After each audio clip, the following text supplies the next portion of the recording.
বর্তমানে ভালোবাসাটা হচ্ছে আসলে একটা স্ক্যাম। আপনার কে কত বছর কার সাথে থাকবে এটা আসলে একটা প্ল্যান করা হয়। আর আজকালের মুরব্বীরা মানে বাবা মারা আসলে আমার কাছে ওইরকমই মনে হচ্ছে যে তারা সন্তানকে বিয়ে করাবে, বিশেষ করে আসলে মেয়ের বাবা, যে ছেলেটা ভালো হবে কি না হবে, যদি রিলেশন করেও হয় তারপরেও তাদের মধ্যে একটা দুর্বলতা কাজ করে যে সংসার কতদিন করতে পারবে, বা এই তাদের চাহিদাটা আসলে অনেক বেশি।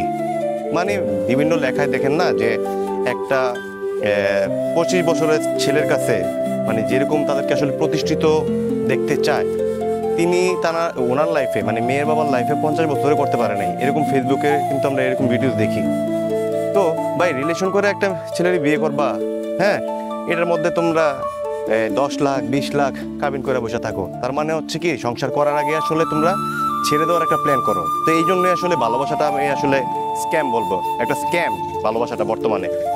আর আমার বাবার আগে যদি বলি বা বাবার আমলেও অনেক মানুষ আছে দেখলাম যে 2টা 3টা মানুষই বিয়ে করছে, সন্তান 10 জন 11 জন করে দিব্যি 2-3 বউ নিয়ে সংসার করতেছে, কোনো ছাড়াছাড়ি কোনো প্ল্যান নাই, কাবিন নিয়ে কোনো ঝামেলা নাই। হ্যাঁ, বা ওই যে 25 বছরের ছেলের কাছে 50 বছরের বুইড়ায় ওই এত কিছু চাইতেও না, মানে ভাল লাগছে বিয়ে করছে সংসার করতেছে, দিব্যি ভালোবাসাও আছে সংসারও আছে, একজন আরেকজনকে ছেড়েও যায় না।